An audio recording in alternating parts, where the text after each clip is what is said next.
안녕하세요. 일요서울 기자수첩 진행하고 있는 김선영입니다. 지난주 발행된 일요서울 가운데 재미있어 보이는 기사 제가 또 쏙쏙 골라왔습니다. 함께 이야기 나눠보겠습니다. 사회면 살펴보겠습니다. 살림하는 집이라면 지난주 내내 신경 쓰이셨을 겁니다. 재활용 쓰레기 대란, 속사정, 오두환 기자와 함께 속 깊은 이야기 들어보겠습니다. 어서 오세요. 네, 안녕하세요. 오두환 기자입니다. 재활용 쓰레기 대란, 한 주만 안 버려도 집에 그득그득 쌓이고 일주일에 한 번 아파트 단지에 가면 어마어마한 양이 쌓이는데 수거를 안 해간다고요? 최근에 좀 문제가 심각했었죠. 뭐 아파트나 일반 주택이나 길거리에 뭐 쓰레기 모아놓는 곳조차도 아주 쓰레기가 넘쳐날 지경이었는데요. 뭐 여러 가지 문제가 있었습니다. 뭐 현장 취재해보니까 새로운 것도 좀 알게 됐는데, 뭐 근본적으로는 이 우리나라가 기본적으로 쓰레기 분리수거에 문제가 있다라는 거, 좀 그걸 알게 됐습니다. 그렇군요. 제가 잠깐 살펴본 거는 여러 가지 이제 수치가 있겠지만 2016년 플라스틱 발생량만 하더라도 하루에 5,400톤이 넘는다고 하더라고요. 사실 그거를 수치로 잡는 것 자체가 이제 무의미할 정도라고 보면 되고요. 그러니까요. 뭐 플라스틱뿐만 아니라 커피 전문점이 인기를 끌면서 종이컵도 그 전에 비하면 엄청난 양이 늘어났습니다. 사실 집에서 가장 쓰레기가 많이 나온 건 비닐이에요. 그렇죠? 비닐인데 이번 대란의 가장 핵심이 바로 이 폐비닐이거든요. 왜 폐비닐을 수거를 안 해가겠다는 거죠? 먼저 하나 거꾸로 여쭤볼게요. 비닐을 보통 버리실 때 어떻게 버리시나요? 저 같은 경우에는 뒤집어서 한번 물에다 헹궈서 물기를 털고 버립니다. 물기 완전히 마르신 다음에? 아닌 것 같기도 하고. 왜냐면 사실 비닐 쓰레기가 가장 많은데 그게 재활용이 안 되는 가장 큰 이유는 깨끗한 비닐을 버리지 않기 때문에 그렇습니다. 실제 저도 취재를 해보면서 알게 된 사실인데요.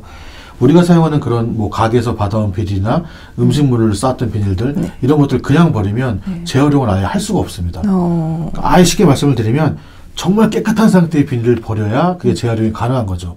하다못해 빵을 싸서 빵 부스러기가 들어가 있거나 음식물을 싸서 음식물이 묻어 있다라고 하면 재활용이 안 된다고 보시면 됩니다. 그렇군요. 그런데 사실 저희 가정이나 일반 외부에서 나오는 그 쓰레기를 보면 그런 경우가 대부분입니다. 사실 그렇죠. 저는 이렇게 궁금했던 게 음식물을 담은 음식째로 담는 통째로 담는 것에 보면은 바깥에 분명히 분리배출이라고 써져 있긴 있는데 이를테면 약간 기름이 묻어있다든지 하면은 완벽하게 제거는 사실 힘들잖아요. 그렇죠. 그리고 게다가 폐비닐을 버린다고 해서 우리가 그걸 막 퐁퐁으로 씻어가지고 이렇게 버리진 않거든요.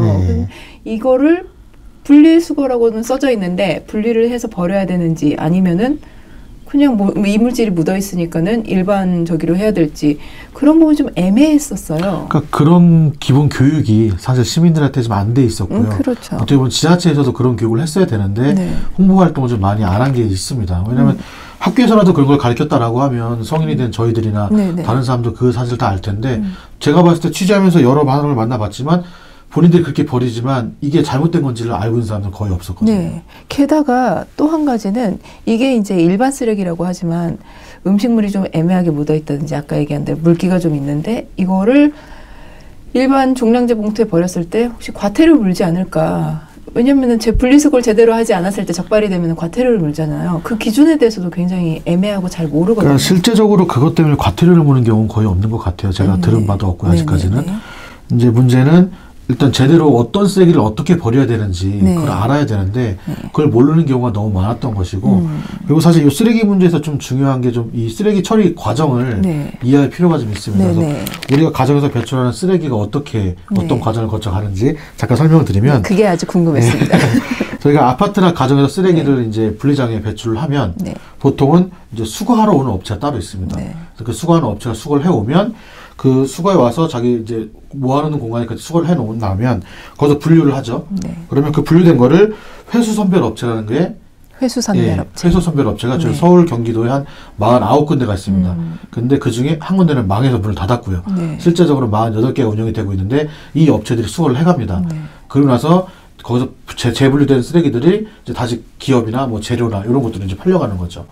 그걸 사가서 뭐에다 쓰는 거예요? 뭐 기본적으로 종이는 어떻게 판매되는지 대부분 아실 거고요. 제일 사실 저도 궁금했던 게 과연 그럼 비닐 같은 거는 어떻게 좀 사용이 되는지 그리고 페트병도 어떻게 사용이 되는지 취재를 좀 해봤는데 사실 좀 관련 용어들이 좀 어렵습니다. 제가 좀 적어봤는데요. 뭐 기본적으로 플라스틱 같은 경우는 네. 우리가 뭐 페트병을 많이 쓴다고 생각을 하면 됩니다. 근데 그 페트병도 어떤 게 들어가냐면 뭐 합성 수지계 그리고 스티로폼 그리고 뭐 발포 합성 수지, 기타 합성 수지 이렇게 나눠집니다. 그래서 이런 재료들이 또 종류에 따라서 어떻게 사용이 되냐면 일반 비닐 같은 경우는 화력발전소나 열병합발전소에 뭐 고형 연료로 사용되고요. 예. 그럼 태워도 되는 거예요, 비닐? 그렇죠. 예. 왜냐하면 그거를 아까 말씀드린 깔끔하게 버려진 그 비닐을 모아서 고형 연료로 만들어진 다음에 그게 발전소의 발전을 위해서 연료로 사용이 되는 겁니다. 그리고 저희가 도로에서 흔히 볼 수 있는 주차 방지 턱 같은 거 그런 것도 그런 게 재활용돼서 사용이 되고요. 그리고 전선마리 그런 것도 다 그런 재활용 비닐들이 사용이 됩니다. 그렇게 재활용을 해서 발전소에 사용을 한다면은 우리나라에서도 할 수 있는 거잖아요. 그 재료들은 우리나라에서 사용을 하고 있는 거고요. 네, 네. 사실 원래 대부분의 재활용 쓰레기들은 네. 해외로 수출을 했었습니다. 그러니까 저는 그 부분이 신기한 게 수출을 하고 수입을 하고 해요? 그거를? 네, 그렇죠. 어떻게 된 일이에요? 그러니까 굳이 규모로 따지자면은 국내에서 나오는 쓰레기의 한 30% 정도가 해외 수출을 합니다. 네. 근데 그 해외에서 제일 많이 가는 나라가 어딜 것 같으세요? 중국. 네, 맞습니다. 아무래도 중국에서 가장 많이 수출을 하는데 네. 문제는 네. 작년에 네. 중국에서 우리 더 이상 쓰레기를 받지 않겠다라고 선언을 해버렸습니다. 그래서 이제 결국 이 쓰레기 대란이 시작이 된 건데 문제는 이미 작년에 중국에서 이걸 얘기를 한 거예요. 네. 우리는 앞으로 쓰레기 받지 않겠다고. 네. 근데 올해까지도 아무런 대책이 없었던 거죠. 대책이 없었던 게 문제인 거죠. 게다가 아직까지도 저희는 유럽이나 미국에서 쓰레기를 수입하고 있어요? 그것도 마찬가지로 저희 대부분의 쓰레기를 해외로 보내지만 아까 말씀드린 고용 뭐 연료 같은 경우 그런 재질들은 퀄리티가 더 좋아서 오히려 외국에서 갖고 오는 경우가 더 많이 있습니다. 그러니까 예, 우리나라가 자료를 찾아보니까 OECD 국가 중에 재활용 비율이 높은 재활용 선진국이에요. 그것도 2위더라고요. 그런데 이런 기본적인 시스템 문제는 갖춰지지 않다 보니까 결국 이런 일이 터졌던 거고요. 사실 이 일이 터지고 나서도 마찬가지입니다. 지금. 나는 이런 일이 있을 때마다 너무 우리나라 국민들이 대단한 게 이렇게 엉망인 시스템을 가지고도 이렇게 재활용을 잘 했었다고 하는데 우리도 사실 국민들은 열심히 하고 있잖아요. 그렇죠. 근데 이게 지금 시스템적이고 약간 그 무역적인 문제 때문에 이런 게 생긴 거잖아요. 근데 이 쓰레기를 그 중국에서 수입 금지 조치를 했다. 그러면은 어떤 의미가 있는 거예요, 그게? 이제 문제는 이 국내에서 배출되는 이 쓰레기를 다른 곳으로 보내되거나 아니면 더 많이 재활용을 해야 되는데 지금 당장은 그럴 여력이 없다는 거죠. 문제는 저희 나라가. 미국이나 유럽에서 받는 거를 좀 이제 안 받고 우리나라에서 나가는 거를 안 주고 하면 우리나라에서 그러니까 자국의 쓰레기를 자국에서 처리할 수 있는 그런 능력들은 다들 없는 건가요? 그러니까는 아직까지 그만큼 재활용을 하지 않는다는 반증이기도 합니다. 그게. 그리고 또 이제 문제가 뭐가 되냐면 결국은 수입하고 수출하고 하는 것에 따른 문제가 단가가 문제가 되거든요. 가격이. 그러니까 중국에서 그렇게 많이 이제 수입을 하다가 수입 금지를 해버리니까 국내에는 그 쓰레기들이 많아지잖아요. 그러니까 자연스럽게 단가가 떨어질 수밖에 없는 거예요. 그러다 보니 수거하는 업체나 재활용하는 업체나 그거를 가져가도 이익이 되지 않는 상황인 거죠. 아까 처음에 말씀드리긴 했는데 아파트 단지에서 나오는 쓰레기를 수거해가는 업체가 따로 있다고 했잖아요. 근데 그 수거해가는 업체가 쓰레기를 분류를 할 거 아닙니까? 근데 문제는 팔 수 없는 쓰레기들, 아까 말씀드린 것처럼 비닐에 이물질이 묻었거나 이런 것도 있잖아요. 그런 거를 어떻게 처리하는지 아세요? 어떻게요? 돈을 주고 사가라고 합니다. 다시 거꾸로. 누구한테요? 다른 이제 그 수거하는 업체한테, 또 다른 업체한테. 돈을 주고 내가 받는 게 아니고 돈을 주면서 가져가라고요. 예, 그러다 보니까 당연히 수지타산이 맞지 않고 그래서 비닐을 수거해가지 않겠다고 했던 이유가 그런 거였고요. 근데 받아봐야 다시 돈을 자기가 돈을 주고 그게 바로 문제였던 거죠. 근데 취재하다 보니까 비닐 문제는 이미 작년부터 돈이 안 돼서 서비스 차원에서 수거하고 있던 거더라고요. 그러니까.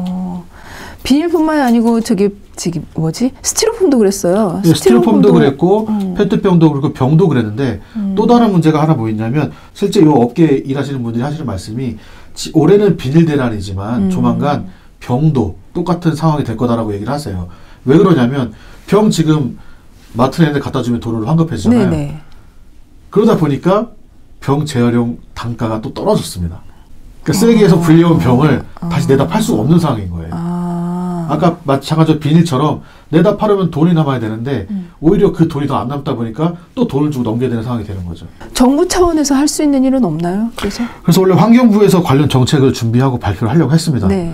그런데 이낙연 국무총리 또 혼났죠. 왜요? 지금 정책이 중요한 게 아니라 현 상황을 먼저 정리하는 게 먼저라고. 근데 이게 뭐 벌써 작년부터 있었던 일이라고 하면 좀 늦은 거 아닌가요?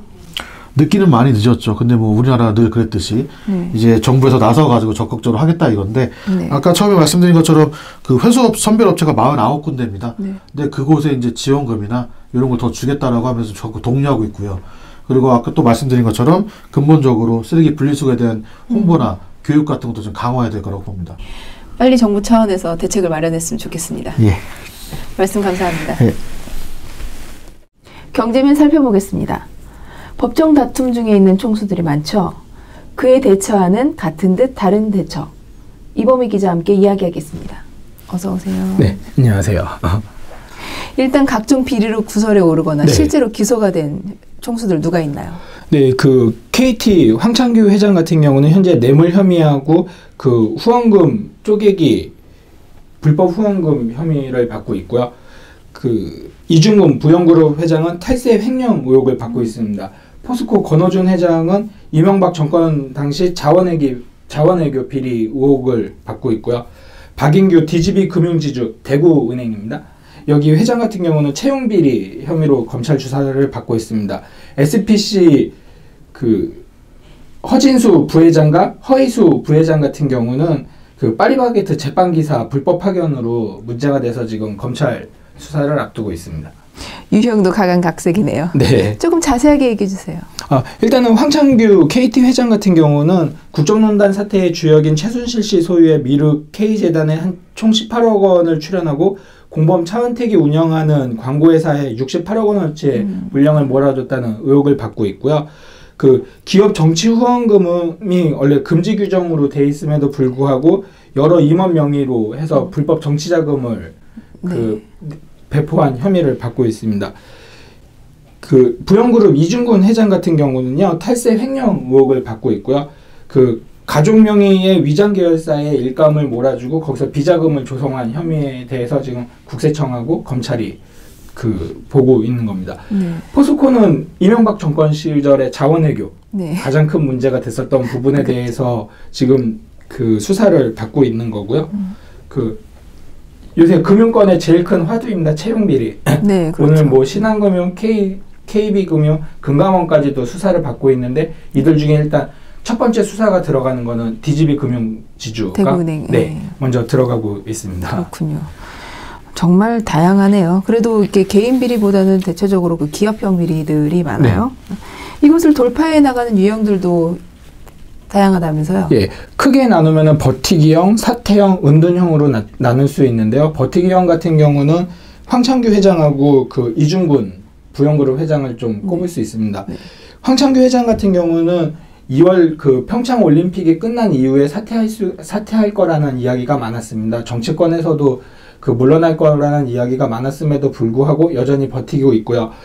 이 황창규 회장 같은 경우는 자신의 결백을 주장을 하면서 그 그러니까 경영 실적을 방패막이로 삼아가지고 그 버티기를 하고 있습니다. 황창규 회장 같은 경우는 2020년까지가 임기거든요. 그래서 아직은 한 2, 3년 정도 더 버티는데 그거를 경영 실적으로 버틴다고 보시면 됩니다. 실적에 대해서 자신은 있는가 보다. 일단은 뭐 계열사들이 워낙 많다 보니까 만들어줄 수 있는 것들이 있다고 봅니다. 또 한 명의 총수가 이중근 부영그룹 회장입니다. 이중근 부영그룹 회장 같은 경우는 지금 구속된 상태에서 자신의 무죄를 그 주장을 하고 있고요. 뭐 뚜렷한 해명을 하지는 않고 있어서 계속 혐의만 이어지고 있는 상황인데요. 지난달 23일 그 서울중앙지법 형사합의 34부에서 열린 2차 공판기일에 나와가지고 독점거래법 위반 부분은 인정을 했지만 나머지 공소사실에 대해서는 모두 부인한다라고 이야기를 했습니다. 그러니까 끝까지 버티기로 일관을 하는 상황이 되는 거죠. 그렇군요. 그 반대로 사퇴형이 있습니다. 자기의 잘못을 인정하지는 않으면서도 일단 책임은 통감해서 자리에서 물러나겠다라고 이야기를 하는 건데요. 대표적인 게 박인규 대구은행 그 금융지주 회장입니다. 이 박인규 회장 같은 경우는 채용 비리 문제가 지적이 됐고 그 노조에서도 이 문제에 대해서 명확하게 밝히라고 이야기를 했음에도 불구하고 자신과 관련된 모든 비리는 전혀 사실이 아니다. 다만 내가 있음으로써 대구 그 금융지주에 뭐 자칫 오명이 튈 수 있으니 그거에 대해서 자기는 사퇴를 하겠다라고 해서 자리에서 물러난 상태입니다. 그 마지막 유형이 은둔형입니다. 네. 현재 그 동부그룹 DB그룹으로 바뀌었습니다. 네네. 김준기 DB그룹 회장이 비서 성추행 혐의로 경찰 조사를 앞두고 있고 소환장이 발부가 됐는데요. 현재 외국에서 들어오지 않고 있습니다. 과거 김우중 회장이 그 문제가 검찰 수사를 앞두고 해외로 출국했다가 수년간의 시간이 지난 후에 나와서 그 조사를 받았던 적이 있었거든요. 그 선례하고 비슷한 상황이 이어지고 있는 겁니다. 그렇군요. 네. 버티기든 사퇴든 은둔이든 누구 하나 속 시원하게 해명을 하거나 인정한 사람이 없었네요. 네, 그렇습니다. 마음이 아픕니다. 네. 범죄는 있는데 사람이 없어졌어요. 네. 알겠습니다. 감사합니다. 네. 정치면 살펴보겠습니다. 홍준표 자유한국당 대표가 승리를 장담한 6곳의 판세. 홍준철 기자와 살펴보겠습니다. 어서 오십시오. 네, 반갑습니다. 보수당이 벼랑 끝에 몰렸습니다. 홍준표 대표가 6곳 지방선거 승리하지 않으면 사퇴를 하겠다 그랬죠. 그것도 뭐 한두 차례가 아니라 여러 차례 말을 했죠. 그래서 그 6곳이 보시면 알지만 부산, 울산, 대구, 경북, 경남, 인천 이 6곳에서 한석이라도 안 되면 저희가 당대표에서 물러나겠다고 약속을 했습니다. 왜 이 6곳인가요? 꼭 집어서? 여기가 지금 언급했듯이 다 자유한국당 소속의 광역단체장이 있는 곳입니다. 그래서 지금 현직으로요? 네, 그렇죠. 여기를 수성을 하겠다는 의지의 표현이죠. 그렇군요. 한 곳씩 판세를 한번 살펴볼까요? 일단은 대구 경북은 먼저 말씀드리면 그 한국당 후보 이코르 당선 지역이기 때문에 실질적으로 대구시장 권영진 현 대구시장이 공천이 됐고요. 네. 그리고 이철우 의원이 경북에서 지사로 후보가 됐습니다. 그러니까 사실상 민주당 후보들이 나서고 있지만 이 두 지역은 보수의 심장이라고 할 수 있기 때문에 그렇죠. 두 곳은 일단은 이런 표현을 해서 뭐라면 먹고 들어갑니다. 네, 그럼 그 지역의 다른 당 후보들은 누가 있나요? 대구의 경우에는 그 임대윤 전 대구 동구청장이 좀 유력할 걸로 보고 있고요. 네. 경북은 오준기 전 청와대 행정관이 또 이제 민주당 경북지사 후보로 나섰습니다.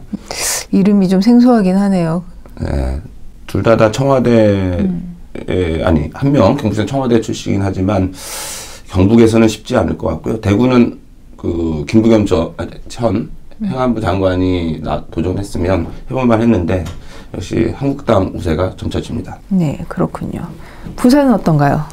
부산은 박빙입니다. 여기가 오거돈 전 해양수사부 장관이 민주당 후보로 확정이 됐고요. 그리고 한국당은 서병수 현 시장이 이제 공천이 됐습니다.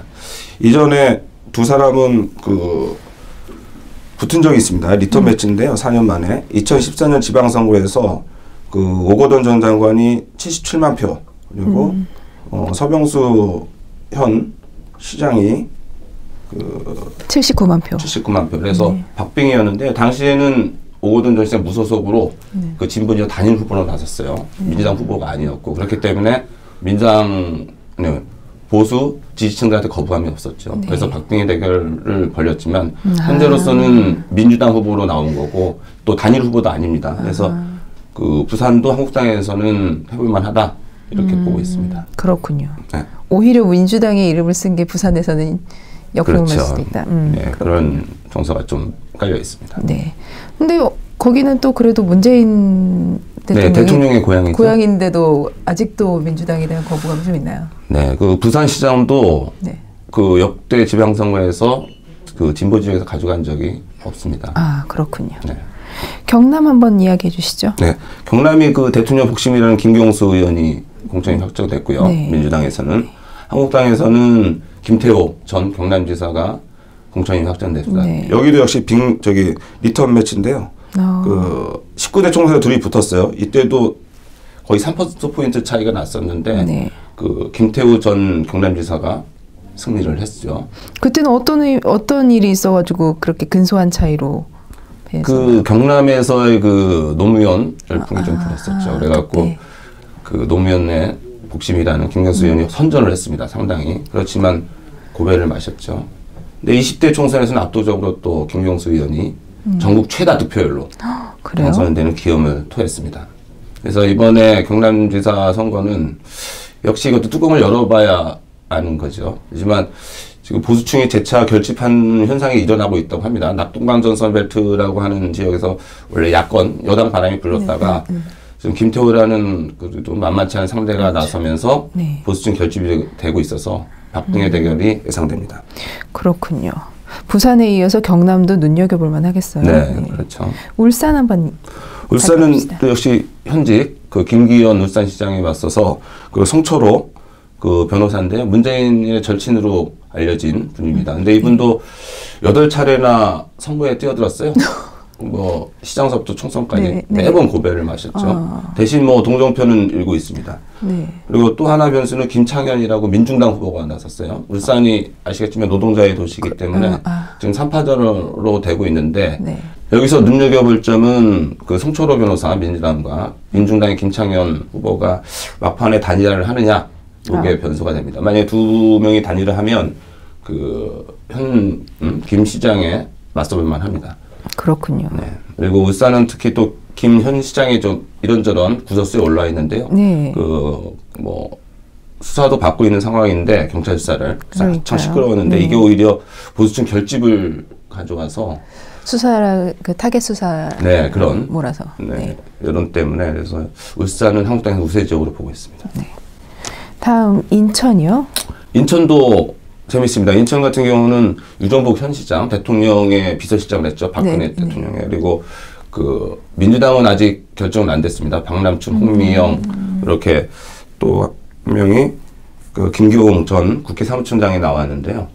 일단 여론조사에서는 민주당 후보가 압승하는 걸로 나오고 있습니다. 유정복에 맞서서 누가 나오더라도 민주당 후보가 이긴다 이렇게 돼 있는데 네. 2016년도 아니죠. 2016년도 아니라 전 지방선거에서도 송영길 민주당 의원 후보에 맞서 유정복이 매번 졌습니다. 여론조사에서. 근데 결국 뚜껑을 열었을 때는 유정복 현 시장이 당선이 됐죠. 그래서 한국당에서는 막판 다 역전극이 일어날 것을 기대하고 있죠. 반면에 지금은 문재인 대통령의 높은 지지율과 그리고 당의 지지율에 맞서서 승리를 장담하고 있는데요. 이 지역도 한국당에서는 좀 박빙이라고 보고 있지만 내심 기대하는 것은 승리를 기대하고 있습니다. 6곳을 살펴보니까 한 곳을 제외한 5곳은 이제 TK라고 얘기하는 그쪽인데 인천이 이례적으로 껴요? 인천 같은 경우가 여론조사가 매번 틀렸어요. 그 이유가 뭐냐면 충청도 사람들이 30% 이상 살아요. 그래서 원래 충청도 여론조사는 믿지를 못해 속내를 잘 드러내지 않는 속성 때문에 그래서 이 지역은 실제로 까봐야 재밌네요. 네. 그래서 여론조사를 믿을 수 없는 곳 중에 하나가 충청 남북도와 더불어서 충북은 좀 그래도 바로미터적으로 좀 여론조사 반영이 되는데 네. 충남 대전 인천은 여론조사는 반대 현상이 기존 역대 선거에서 많이 나타났습니다. 총 봤을 때 정말 6곳이 승리할 수 있을까요? 일단은 대구 경북은 한국당이 우세할 거로 보입니다. 울산도 막판 결집선상이 있어서 한국당 내에서도 우세 지역으로 보고 있고요. 부산 경남은 박빙 속의 우세로 보고 있습니다. 네. 그러니까 당선이 가능하다 보고 있는 거죠. 그렇군요. 인천은 혼전입니다. 혼전이라서 지금 결국 인천에서 승리를 하면 6곳이 되기 때문에 플러스 알파까지 해서 대전을 노리고 있거든요. 네. 홍준표 대표는. 그렇게 되면은 당대표집을 유지하고 보수의 구심점으로 힘차게 나아갈 수 있고요. 근데 개인적으로 볼 때는 홍준표 대표가 6곳이 승리가 안 되면 자신이 여러 차례 말했기 때문에 당대표에서 물러날 수밖에 없다고 보는데 현 홍 대표의 언행을 봤을 때는 또 모르겠습니다. 알 수가 없는 상황인데. 저도 사실 그게 제일 궁금하거든요. 진짜 물러나실까? 네, 그 부분은 이 정치부 기자들 사이도 의견이 분분한데 네. 물러날 거다 안 물러날 거다. 근데 이게 정치라는 게 순리대로 가기 때문에 네. 자기 약속은 지켜줄 거라고 보입니다. 네. 어쨌거나 사활을 걸었을 텐데 무난한 결과 있기를 바랍니다. 네, 앞으로 쭉 지켜보도록 하겠습니다. 감사합니다. 일요서울 기자수첩 이번 시간은 여기까지입니다. 구독과 좋아요를 눌러주시면 재미있는 방송 제작에 아주 큰 힘이 됩니다. 구독은 무료니까 부담 없이 마구 눌러주세요. 일요서울 기자수첩 다음 이 시간에 뵙겠습니다. 감사합니다.